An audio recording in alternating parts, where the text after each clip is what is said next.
Selamat datang dalam pembahasan teknis otomotif. Pada kesempatan kali ini, kita akan membedah secara mendalam fenomena engine knocking atau yang umum dikenal sebagai ngelitik, secara khusus pada mesin Nissan HR15DE yang sering digunakan pada platform Grand Livina. Seringkali, suara detonasi ini disalahartikan sebagai kerusakan mekanis tunggal seperti katup yang longgar. Namun, melalui tinjauan termodinamika, kinetika kimia, dan manajemen elektronika, kita akan melihat bahwa fenomena ini sebenarnya adalah ujung dari sebuah reaksi berantai yang kompleks. Analisis ini akan mengupas bagaimana interaksi antara sistem komputer mesin atau ECU, sirkulasi hidrolis transmisi, hingga aliran fluida bahan bakar secara kolektif menentukan terjadinya anomali pembakaran di dalam ruang silinder. Langkah pertama untuk memahami anomali ini adalah dengan mendefinisikan apa itu detonasi. Suara gemerincing kasar yang terdengar dari ruang mesin saat kendaraan berakselerasi bukanlah suara benturan antar komponen logam secara langsung. Secara teknis, suara tersebut adalah resonansi akustik dari gelombang kejut atau shockwave berskala supersonik. Di dalam silinder, terjadi ledakan prematur yang tidak terkendali sebelum waktunya. Ledakan liar ini memproduksi tekanan ganda yang menghantam keras komponen struktural mesin, seperti dinding silinder, kepala piston, dan batang penghubung atau connecting rod saat komponen tersebut sedang bergerak naik. Resonansi brutal inilah yang ditangkap oleh telinga manusia sebagai suara ngelitik, sebuah indikator visual dan audio bahwa ruang bakar sedang mengalami tekanan destruktif. Bagaimana ledakan supersonik ini bisa terjadi? Mari kita amati kinetika pembakaran di dalam silinder. Dalam kondisi ideal, saat busi memercikkan api, muka api akan merambat secara terstruktur melintasi ruang bakar.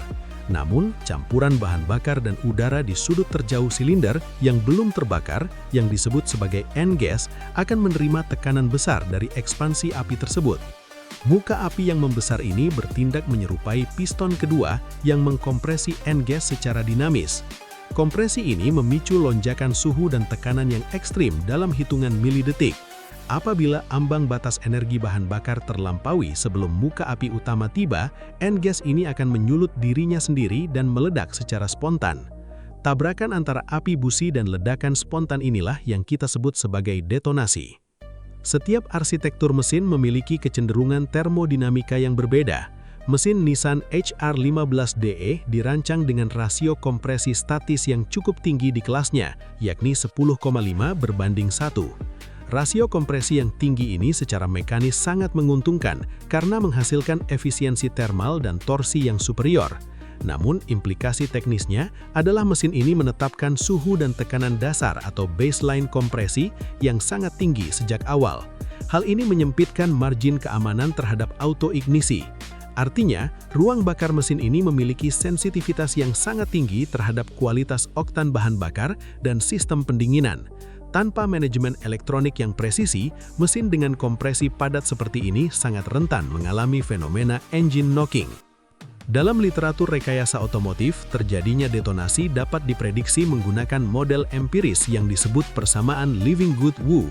Persamaan ini mengkorelasikan 3 variabel utama, yakni suhu, tekanan, dan waktu tinggal atau residence time. Secara sederhana, reaksi kimia yang memicu N-gas meledak tidak terjadi seketika, melainkan memerlukan waktu inkubasi.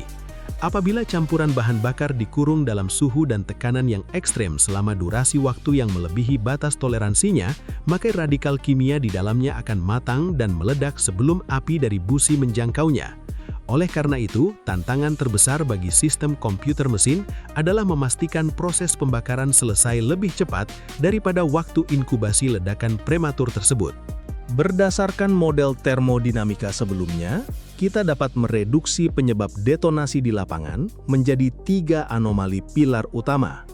Segala bentuk detonasi mutlak terjadi jika salah satu atau kombinasi dari ketiga pilar ini terpenuhi. Pilar pertama adalah peningkatan tekanan absolut secara dinamis di dalam silinder.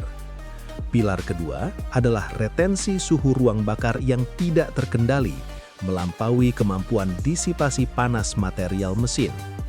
Dan pilar ketiga adalah pemanjangan durasi waktu tinggal atau residence time yaitu kondisi di mana siklus putaran mesin berjalan terlalu lambat, sehingga memberikan kesempatan bagi reaksi kimia praignisi untuk mencapai titik ledaknya. Melalui 3 pilar ini, kita akan menganalisis 3 fenomena operasional spesifik yang sering terjadi pada mesin HR-15DE. Fenomena observasi pertama adalah sebuah paradoks operasional. Suara detonasi kerap muncul saat pengemudi menginjak pedal gas secara parsial atau sedikit.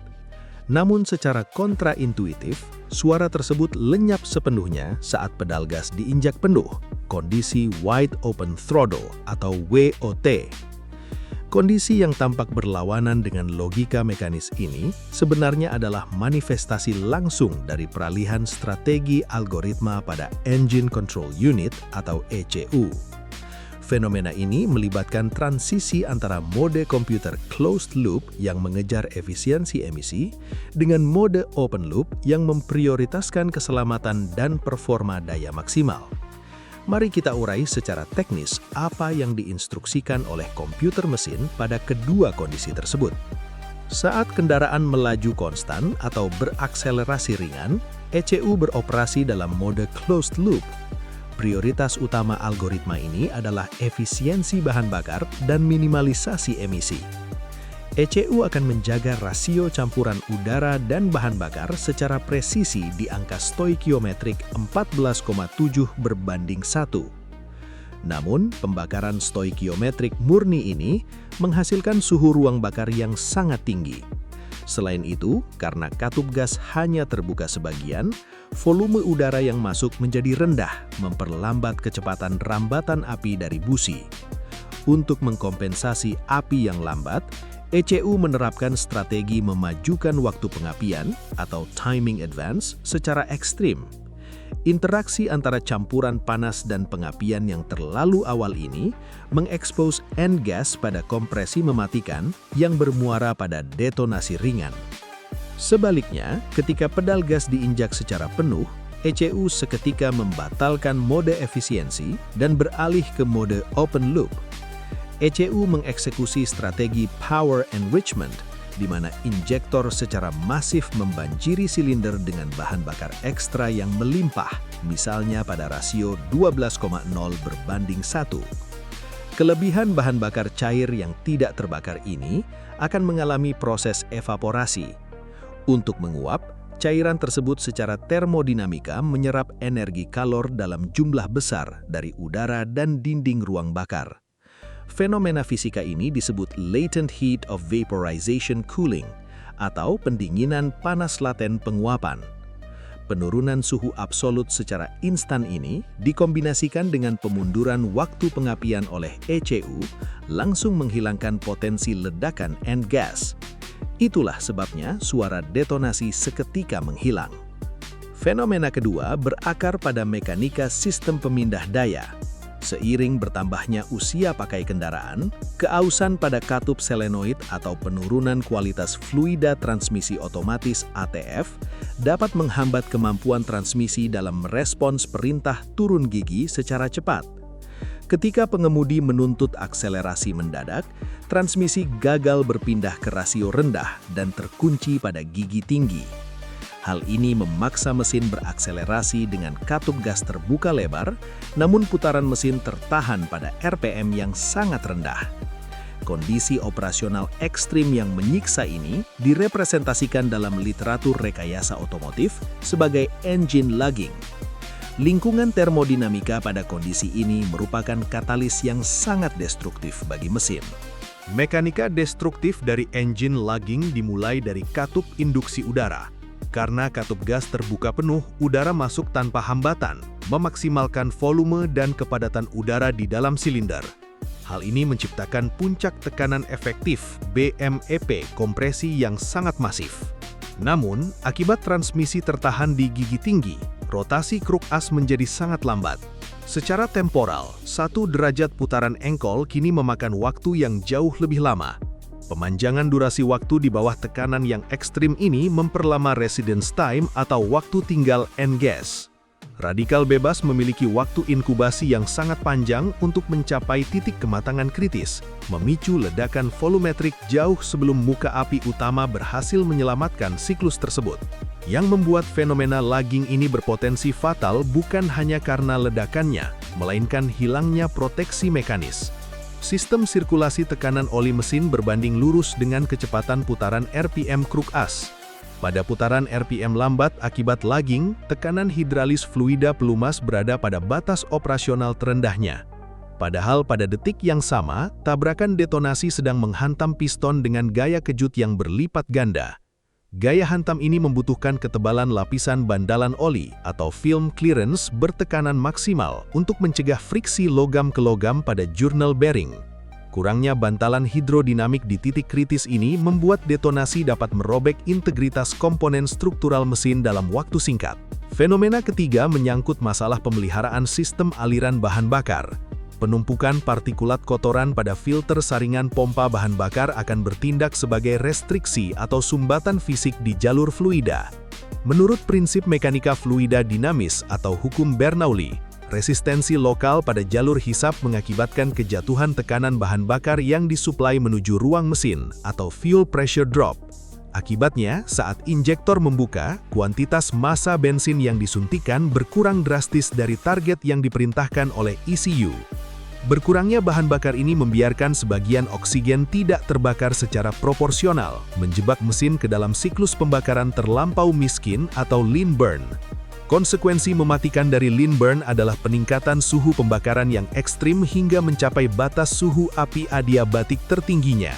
Pemaparan suhu radiasi termal yang berkelanjutan ini menciptakan anomali akumulasi panas yang persisten pada material mesin, yang disebut sebagai thermal spike. Kapasitas pelepasan panas dari elektroda ujung busi akan segera kewalahan menoleransi lonjakan ini. Insulator dan paduan elektroda pada busi menjadi terlalu panas hingga berpijar membara merah atau glowing red hot. Kini ujung busi tersebut bertindak layaknya pemanas pijar yang secara sepihak menyulut campuran N-gas secara prematur atau pre-ignition. Kompensasi algoritma ECU menjadi sama sekali tidak berguna, karena api dipicu oleh panas material bukan dari percikan elektronik. Sebagai simpulan eksekutif, analisis ini membuktikan bahwa fenomena engine knocking pada unit penggerak kompresi tinggi seperti Nissan HR15DE tidak berdiri sebagai anomali mekanis tunggal. Detonasi adalah simptom atau gejala akhir dari ketidaksempurnaan rantai pasok sistem secara holistik. Fenomena ini adalah hasil perpotongan dari kalibrasi algoritma pemetaan batas injeksi elektronika, kejernihan mekanika fluida dari sistem suplai bahan bakar, serta keandalan respons hidralis dari transmisi dalam menyesuaikan rasio daya. Oleh karena itu, diagnosis terhadap mesin modern memerlukan pendekatan interdisipliner, menghentikan perawatan berbasis pengamatan gejala sesaat, dan beralih pada mitigasi pemeliharaan sistem secara terintegrasi dan presisi.